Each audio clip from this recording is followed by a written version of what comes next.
आपका स्वागत है। मैं हूं आपकी होस्ट सुषमा रानी। दिल्ली वुमेन प्रेस क्लब में आज ट्रांसजेंडरों को ओबीसी का दर्जा देने केंद्र सरकार के फैसले को ट्रांसजेंडर ने प्रेस वार्ता करके खारिज करने की मांग। एक वकील हूँ दिल्ली में, यहाँ अभी प्रैक्टिस करना शुरू किया है मैंने, और मैं ये कहना चाहती हूँ आज सब साथी यहाँ हमसे जुड़े हैं, बिल्कुल शुक्रिया आप सबको आने के लिए। हम आज ट्रांसजेंडर व्यक्ति अधिकारों का संरक्षण जो कानून है उसके तहत अभी पास हो चुका है 2019 और 2020 में उसका नियम भी बन चुके हैं उसके नीचे, और अभी कुछ रिपोर्ट्स आए हैं मीडिया में कि भाई सरकार बोल रहा है शायद कि ट्रांसजेंडर लोगों को सबको ओबीसी कैटेगरी में वो डालेंगे करके, और ये बिल्कुल गलत है। क्योंकि पहले तो हम ये सवाल पूछेंगे कि सब औरत को क्या हम ओबीसी कैटेगरी में डालते हैं? सब औरत तो सेम नहीं है, सभी औरत एक तरह नहीं है, सबकी एक ही एक्सपीरियंस नहीं है, हम ऐसे ही बोलते हैं ना।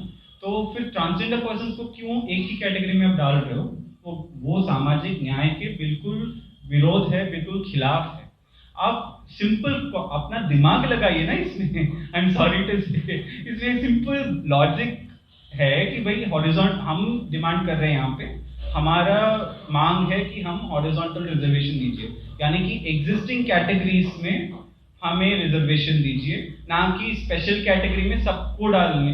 ये नहीं पूछ रहे हम कि ओबीसी कैटेगरी जो है जिसमें बहुत सारा कम्युनिटीज और जातियां का ऑलरेडी लिस्ट है, उसमें आप एक और नाम डाल के हमारा कोई बेनिफिट नहीं है इसमें।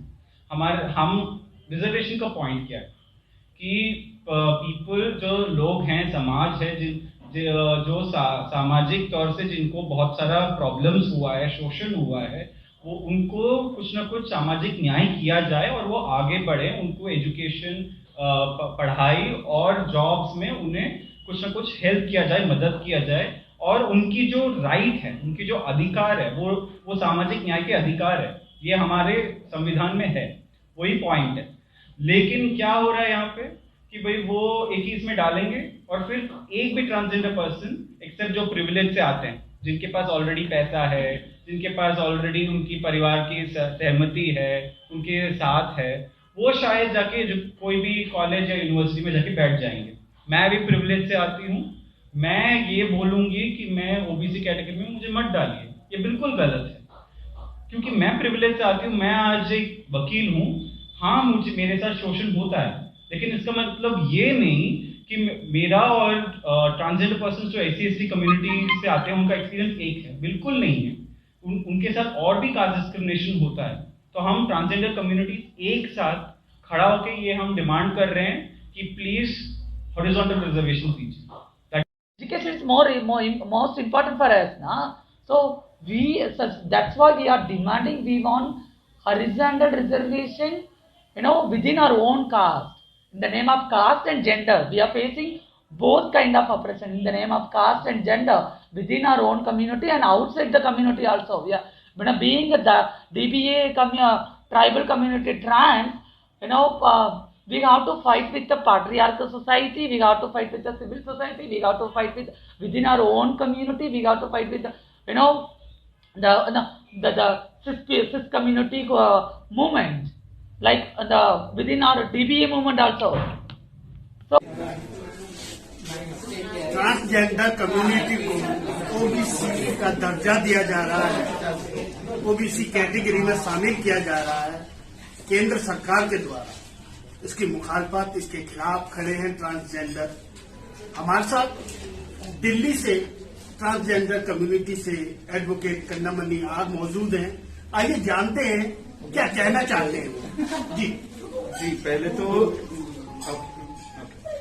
पहले तो इकोनॉमिक टाइम्स में एक रिपोर्ट आया था कि वो बता रहे हैं कि केंद्र सरकार के जो मंत्रिमंडल हैं उन्होंने जो सामाजिक न्याय के मंत्रालय ने एक नोट पास किया है या मूव किया है कि भाई सब ट्रांसजेंडर व्यक्तियों को ओबीसी कैटेगरी में डालने के लिए। तो पहले तो हम ये बताना चाहते हैं कि औरत या मर्द या पर्सन विद डिसेबिलिटीज जो भी हैं उनको तो मतलब सब एक ही कैटेगरी में कोई नहीं डालता है। उनको जैसे अभी भी right of person with disabilities जो कानून है उसमें 2% रिजर्वेशन या 3% रिजर्वेशन जो दिया गया है वैसे हमें भी दे दीजिए और उसमें हॉरिजॉन्टल कर दीजिए ना। कर्नाटका का सरकार अभी अभी अगर हम डेटा या नामांकन देखें तो अभी कर्नाटका सरकार ने 1% का रिजर्वेशन हमें दे दिया है ट्रांसजेंडर कम्युनिटी को वहां पे स्टेट में।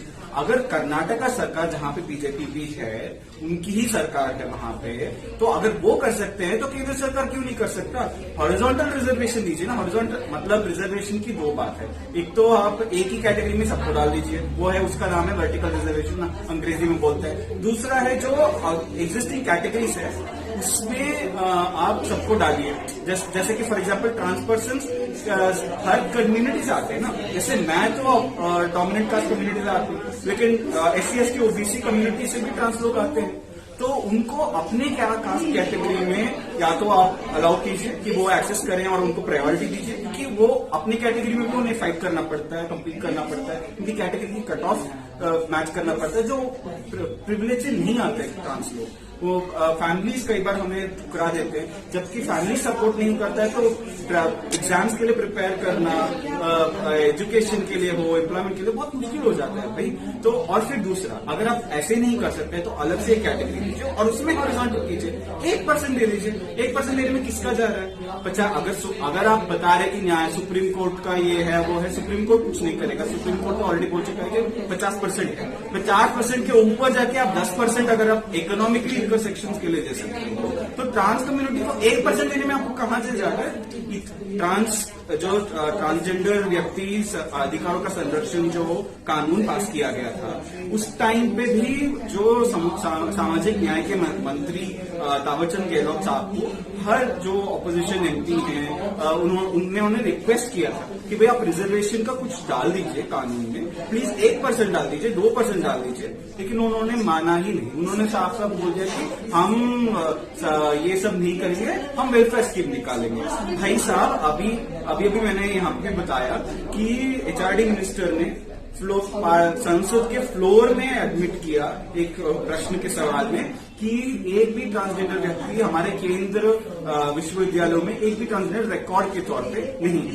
रिकॉर्ड के ऊपर ट्रांसजेंडर व्यक्ति को उनका जैसे जीवन है, कई बार रिकॉर्ड में चेंज करना, डॉक्यूमेंट्स चेंज करना टाइम लगता है अपने आप को ट्रांस दिखाने में, तो शायद है नहीं आपके लेकिन केंद्र विश्वविद्यालयों में, सेंट्रल यूनिवर्सिटीज में अगर आपको ट्रांसजेंडर व्यक्ति चाहिए और अगर हमें एम्प्लॉयमेंट में चाहिए, अगर आप हमें IAS ऑफिसर में देखना चाहते हैं तो हॉरिजॉन्टल रिजर्वेशन दीजिए। वरना क्या होगा कि जो प्रिविलेज से आते हैं, शायद मैं हूं, हम पहले पहुंच जाएंगे, जो प्रिविलेज से नहीं आते हैं वो कम्पीट ही नहीं कर पाएंगे और गिने चुने 1 या 2 बहुत मुश्किल से लड़ाई करके शायद आते हैं। तो ये थे कन्ना मुनिया जिन्होंने बताया कि हमें हॉरिजॉन्टल रिजर्वेशन दीजिए, ना कि OBC कैटेगरी में शामिल कीजिए। अभी तक के लिए सिर्फ इतना ही। ताजा अपडेट के लिए रहिए SMP न्यूज के साथ। SMP न्यूज को लाइक कीजिए, सब्सक्राइब कीजिए, अपनी कीमती राय कमेंट बॉक्स में दीजिए।